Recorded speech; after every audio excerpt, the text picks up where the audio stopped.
Good afternoon, everyone. My name is Sarah Bath, and I am a manager at one of the Iowa Works offices.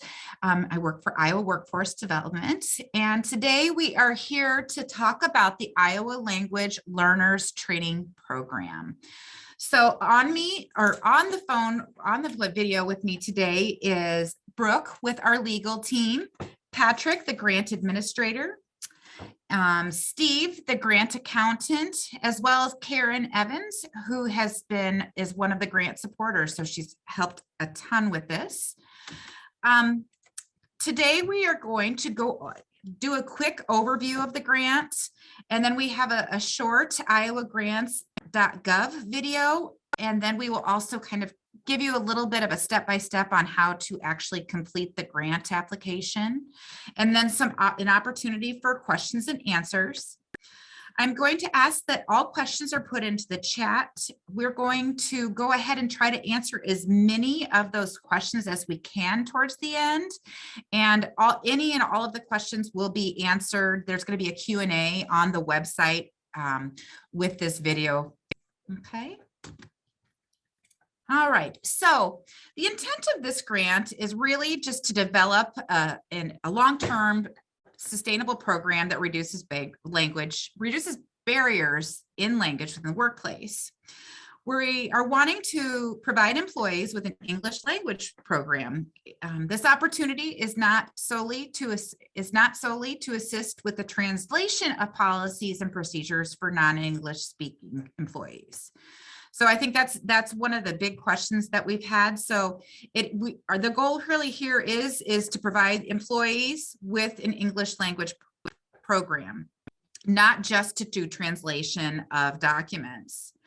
Applications will be required to submit a plan that details a language training program targeted to reducing language barriers within the workplace, and to create opportunities for participants to advance with their careers. So we are really looking for a program that's going to build up your employees so they have the ability to promote and advance within your company. The programs must provide language instructions for current employees to increase English language proficiencies as it relates to duties, policies, procedures for work-related tasks to be performed. Another question that we have had is, can instruction be virtual? So however your company intends to deliver that instruction, it can be delivered in person or virtually, or a hybrid of both. It just needs to be described in that application. Applicants will be able to offer the instruction to be taught in English or in dual language. So your instructor may not be able to speak all the languages of your employees at your company. So it may be hard to find a dual language instructor. So we did get it clarified that it can be taught in English only as well. And that provides companies a lot more flexibility in how you want to implement this program. In addition, employers may provide support to English speakers to learn another language to help them better communicate with staff, and to aid in recruitment and retention of staff. In order to kind of add this piece in there has to be a portion of the grant application needs to include information on English language instruction to your employees. So one thing that needs to be noted is that employee participation needs to be voluntary. So who is an eligible applicant? Eligible applicants can include businesses, nonprofits, public employers, and that includes school districts, cities, councils, counties, government employers. It can also be a consortium of employers. However, it must employ at least 25 full-time employees in order to be an eligible applicant. And it must provide instruction for employees based in Iowa. So the grant is there to support employees who are working in Iowa. Applicants are encouraged to cultivate partnerships where appropriate. So if there were a couple of businesses that wanted to work together in order to create a program for language instruction, that would be highly recommended if that's something that works for your area.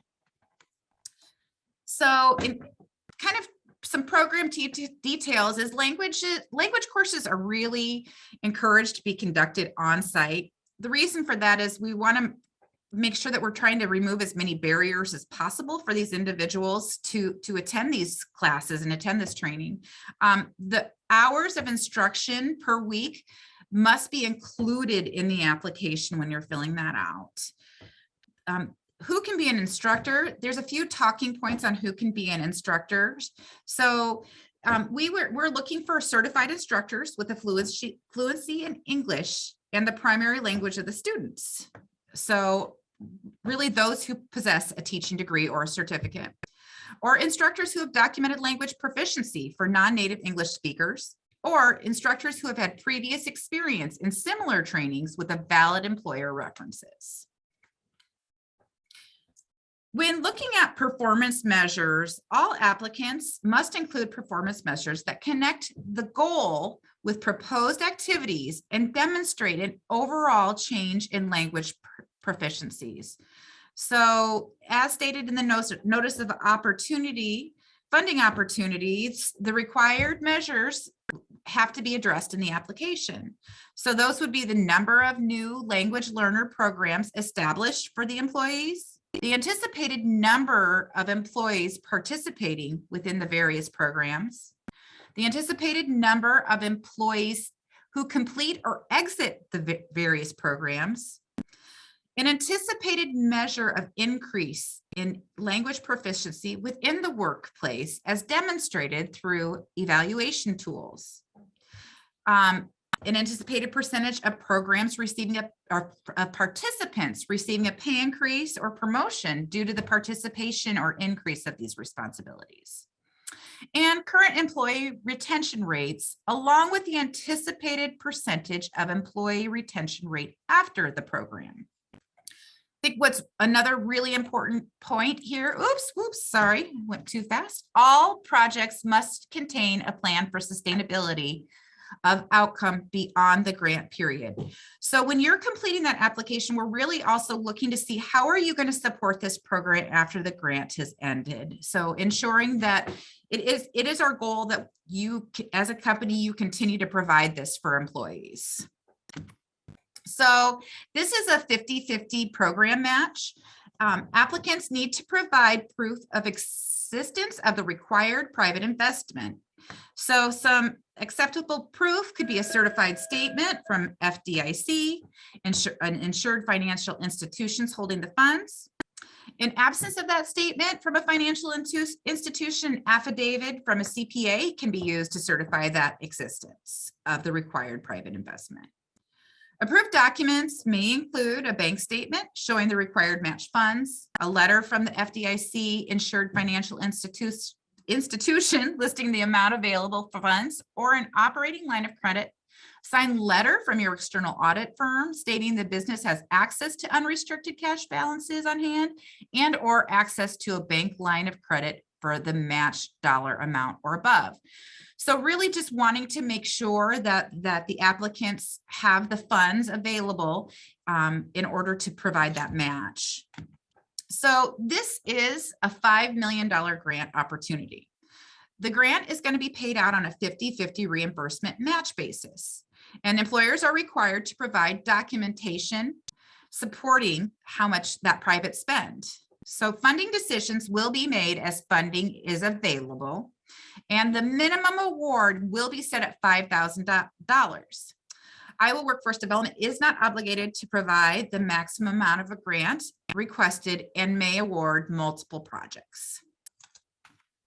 So all grant funds must be utilized and projects be completed within an 18-month time period.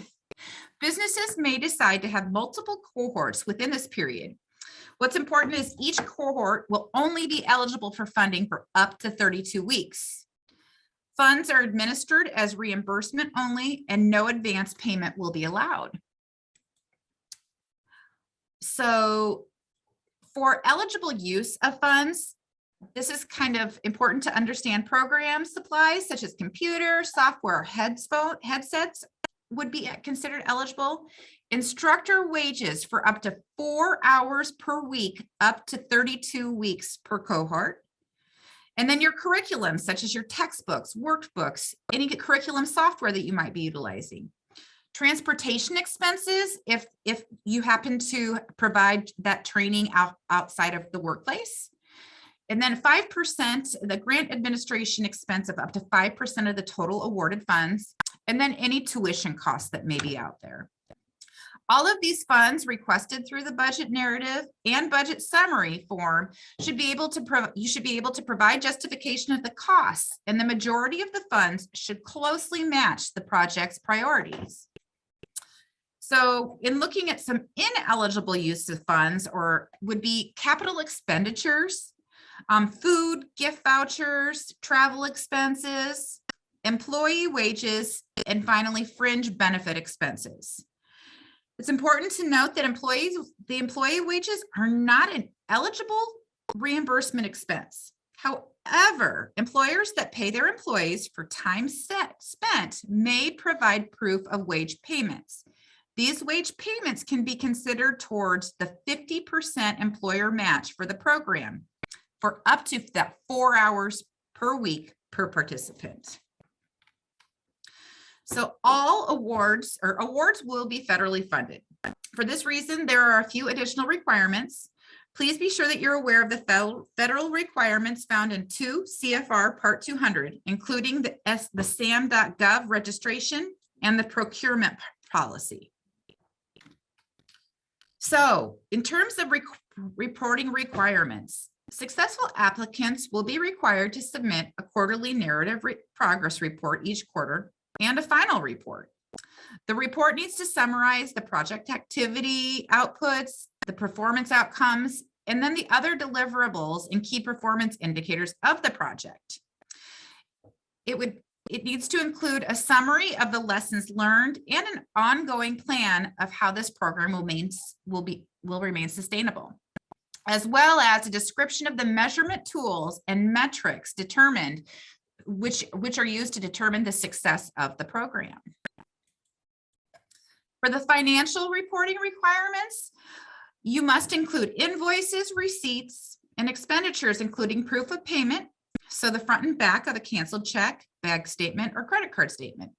Clarifying statements documenting how the funds were spent, and certify the funds were used in accordance with the application in the program. Financial quarterly reports will not be processed until the quarterly narrative progress reports are satisfied. All documents for reimbursement and reports issues are due no later than December 15th, 2024. So how would one apply? So our application is listed at www.iowagrants.gov. The application due date is now January 13th of 2023 at 11:59 a.m. So that is noon on the 13th. So I know some people get confused and think they have until midnight. It is actually noon on that 13th. So applicants, as stated, applicants need to register onto the iowagrants.gov where there's an online application.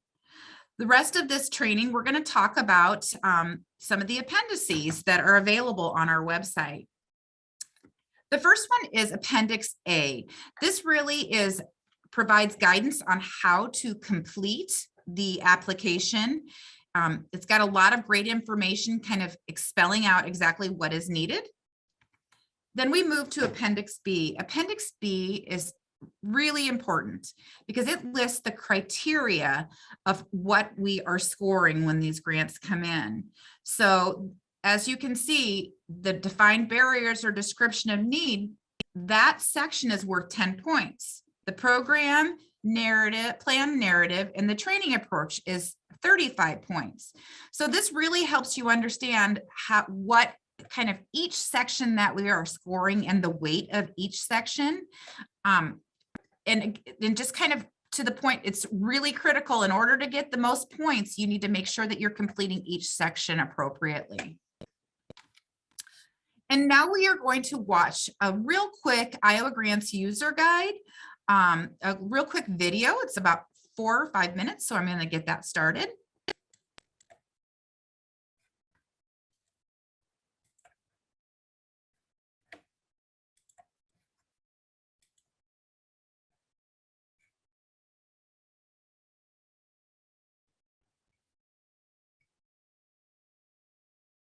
Welcome. This is a short tutorial on how to access Iowa Grants. First, go ahead and navigate to iowagrants.gov. Once you get to iowagrants.gov, go ahead and click on the blue button that states click here to access single sign-on tool. Now, at this time, I just want to give you a friendly reminder, do not use the box, enter your user ID and password, or the yellow button that says click here to register. Please ignore those 2 items on this page. So I'm going to go ahead and click here to access my single sign-on tool. Now you have accessed the single sign-on page. Now, if you do not have an account, go ahead and click sign up at the bottom. Notice where it says do not have an account, click sign up. Go ahead and click sign up. Go ahead and enter your first name. I'm going to go ahead and demonstrate a trainer account today. And enter in your last name. Go ahead and put in an email address. This could be any email address, the email address that you have access to. I'm going to go ahead and put a trainer account in here, a valid email address. So once you have the first name, last name, and email in the appropriate boxes, go ahead and click sign up. Now, this following screen will not appear for most of you. However, some of you may realize or may not realize that you have currently an id.iowa.gov account already set up using some of our other state of Iowa applications. How will you know if you have an account set up? You would get an error message much like this. It says a user with this email already exists. So if you receive this error, no worries, go back and click on already have an account. Go ahead and use that same email address that you just typed in and click next. And then you would be asked to enter in your password and continue on to the dashboard. If for some reason you might have forgotten your password or maybe unable to log in, you can go ahead and click forgot password in the password page, or you can go back to sign in. And if you need to unlock your account, you could go ahead and do so. Now we're going to continue on for those that do not have an email address in the id.iowa.gov and continue on with that process. Now, you are asked to set up security methods. There is no wrong way to set this up, but I'm going to go ahead and show you the recommended way. Go ahead and select the option password. Go ahead and click set up underneath password. Now you'll notice there are some password requirements. Go ahead and make sure you review those password requirements and go ahead and enter a password and then re-enter a password. Once you've entered a password and re-enter password, go ahead and click next. Now you are doing the next step, which is to verify your email. This is where you're going to navigate to your current email box, look for an email from id.gov, and you will go ahead and find a verification code. I'm going to go ahead and do that. So I'm currently in my current email system, which is Gmail, but this would work for any email system. You would get an email from admin@id.iowa.gov. Once you open that email, you will see a one-time code. You could quickly just copy that code or memorize it and go ahead and go back to the screen that you currently were on and enter in that code. I'm going to go ahead and navigate back to the id.gov and go ahead and enter that code and click verify. If for some reason you didn't get it, go ahead and click send again if you want to have it be sent to your inbox. You might want to check your spam or other folders within your inbox, but it should come in directly to your email. I'm going to go ahead and click verify. Now this page is to set up additional security methods. Now what this is just to give you one more additional security method to identify who you are. We strongly encourage maybe to check out setup phone if you choose to. That's the most common one. You're used to these multi-factor authentication, especially in financial institutions. So again, just add an extra set of layer of security if you choose to. You could choose phone if you want. The other one that we recommend is Okta Verify. But again, not required, but maybe strongly encouraged. Again, I'm going to go ahead and click Set Up Later, and then I will be currently signed into Iowa Grants. Now, this page will vary per user. This is an example of a brand new user to Iowa Grants. They will be asked to complete the registration portion, which is this particular page. However, some of you will fall under the bucket of actually already having an Iowa Grants account, and you'll be prompted to a brand new page, which will get you directly where you need to go. Before I end this video, I strongly encourage you to check out the resources below in the description to learn more on how to get signed into Iowa Grants. Thank you so much.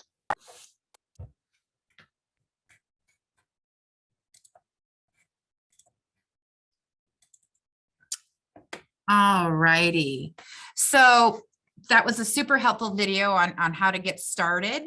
I think that at this point, I'm going to move it over back to Patrick. Patrick, do you want to take a chance? Do you want me to finish through? No, I can go ahead and start now if you would like. Okay. I will need to share my screen. So if it would be easier for you to finish up, that's fine. It's whatever you feel is best. Why don't I just go ahead and finish through? So, and then we'll give you the stage. Sounds good? Great. Sounds Okay. great. So just some final talking points for my section here is that things to remember and to consider is that working with partners on this project can be really valuable.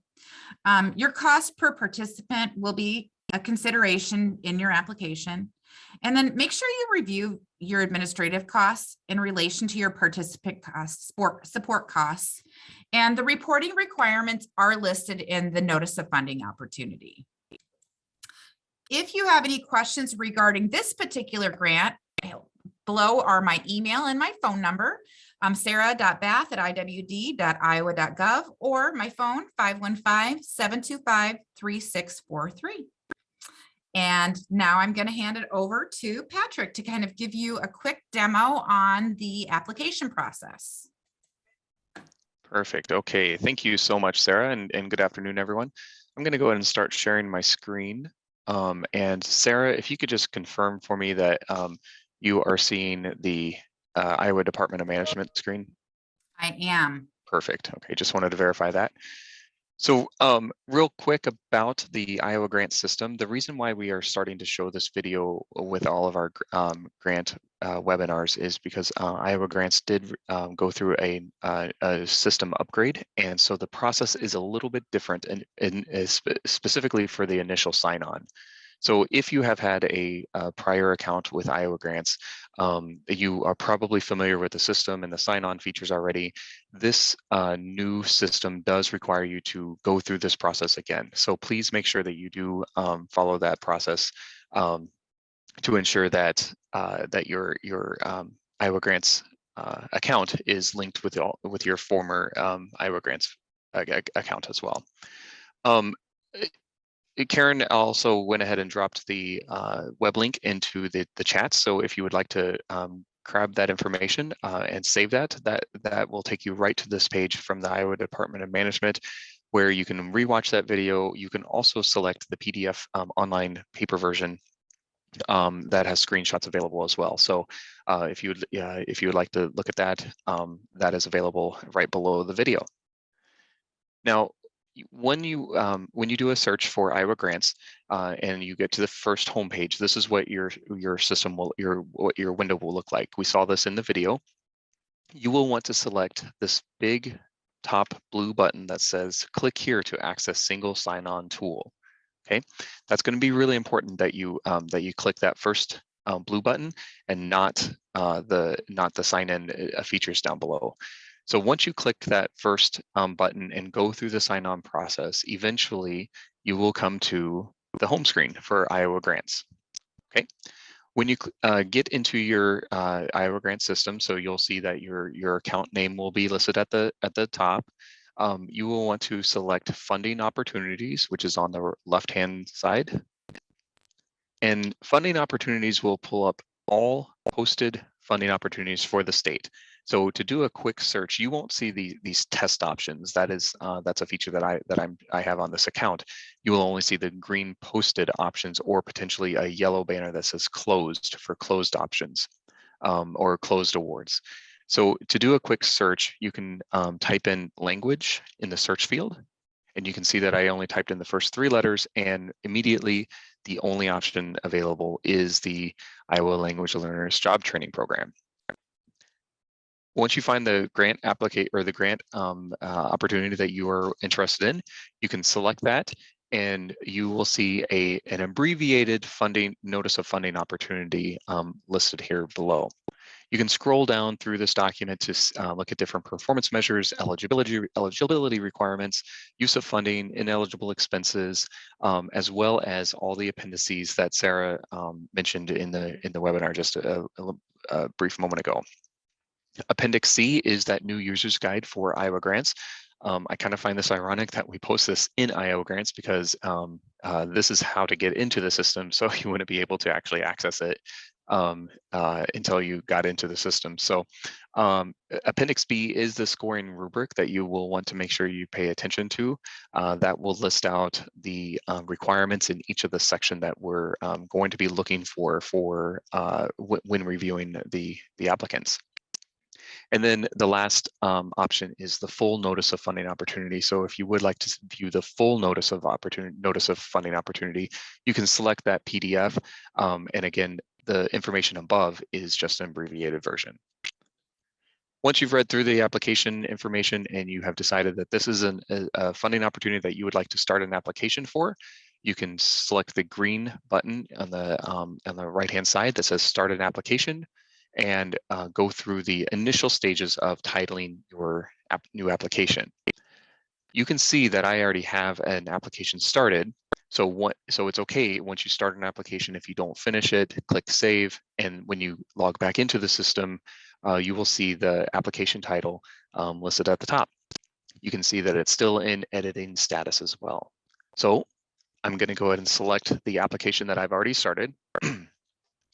And you can see that a lot of the information has been left unfilled. I didn't get very far in this application. So if I want to start editing my application, I select the green button again that says Edit Application, and that will give you an opportunity to select the areas of the application you wish to edit. The general information is just the title, so that one is already completed once you start the application. The minority impact statement and the cover sheet general information is mostly your contact information, as well as some questions specific around the impacts to various minority groups in the state. So those are 2 areas that you will definitely need to make sure are filled out completely. And then you will come to the main application, the grant budget worksheet, and application attachments. Now, the main application is where the majority of your information is going to be entered specific for this award. So if I select main application, you'll notice that I have options for program or a project description, defined barriers, statement of need, program narrative. So you can see that this is where I'm going to start entering the information. You'll also notice that there are some red general program information questions. If it's in red, those questions are required for you to ask, or for you to answer either yes or no. If I'm ready to answer these questions, I select Add a Row, and that will open up these 4 red required questions. You'll notice that they're red and they also have a star next to them. So I can answer those questions. The question where it says, please select which business best describes your business. There are a description down below of what we're looking for in that section. You can click your Save Row option once you've completed that, and that will take you back to the screen that we were just at, which is in the main application. Now that I've completed those 4 questions, I'm ready to start editing my application. So I'm going to select Edit Form, again on the right-hand side, and that's going to give me the option to type in my response for the project description. You'll notice that there is a 3,500 character limit, including spaces in this area. And if you would like to increase your field of vision of this window, you can select the bottom right-hand corner and expand that window as well. Now, you do not have to click Save Form after each section that you complete, but it is something that is available for you. So if you know that you're going to be able to finish the application in one sitting, you do not have to select Save Form each time necessarily, but it is a good idea to get into that habit to save your form at least when you know that you are going to be completing the application for that time period. You can always come back to it also. You'll notice again, 3,500 character limits in most of these areas, and all the window boxes have the ability for you to expand as well.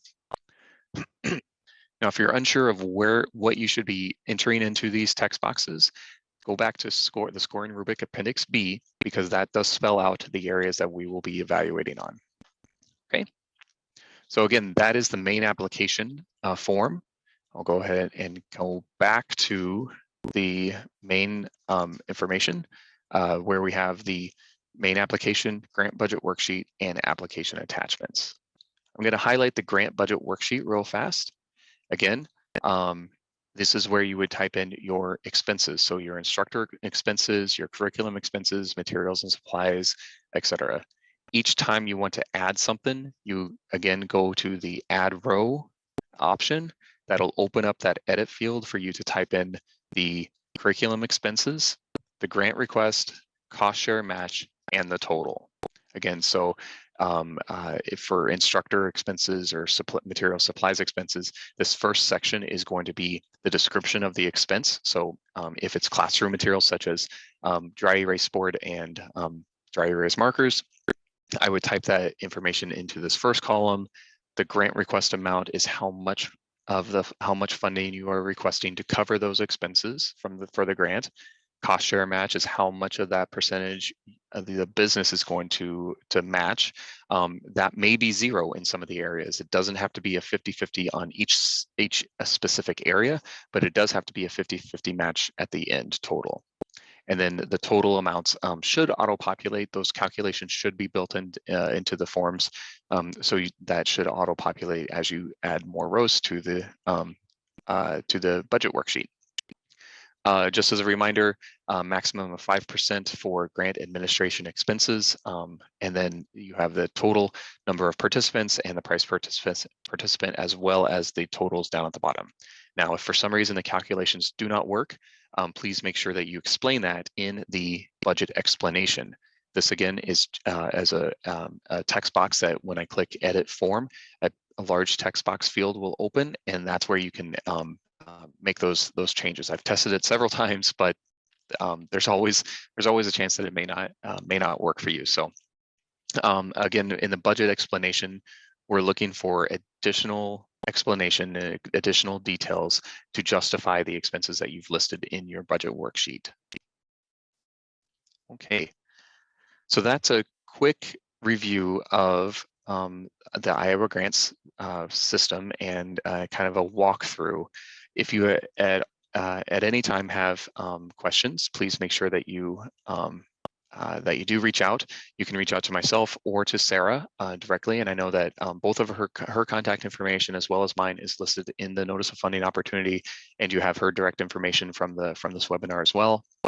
And like I said, Karen has added the link for that video, as well as it looks like the communications team has also added that video as well to the chat. So I do recommend please watch that video or look at the PDF version of the screenshots to ensure you are prepared to set up your account with Iowa Grants. And I'll turn it back over to Sarah. Thanks, Patrick. All right, so I'm going to go ahead. I don't see any questions currently in the chat, but maybe give a couple of minutes if you have any additional questions and you want to put that in the chat. We would be okay.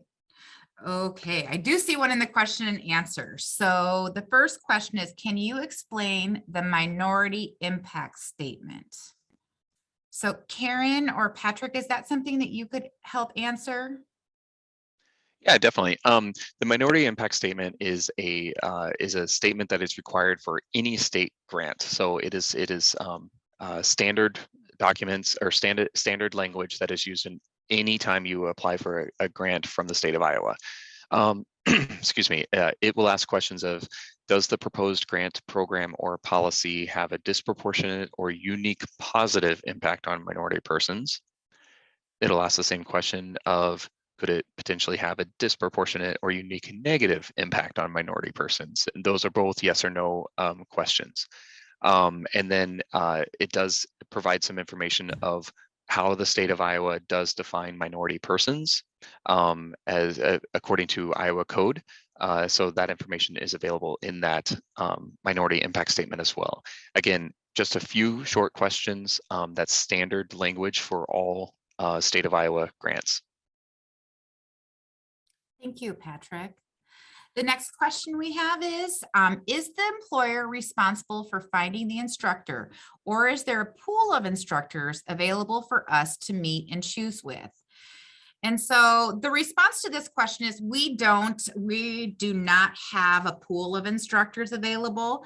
This is something that your company would need to determine how you want to provide that instruction. It can be virtual. You can work and try to find a live instructor, but it is up to the employer to determine how that instruction will be completed.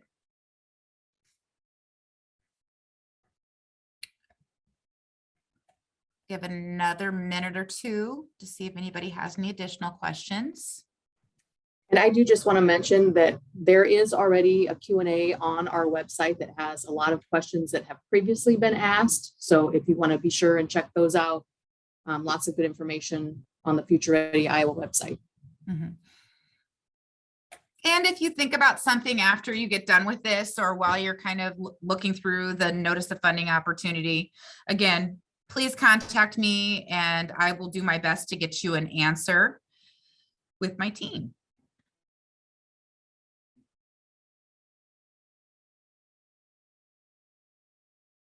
Okay. Can I please post? Yes, I can post my contact details again. That one I can do. Hold on, I gotta find where I put that point.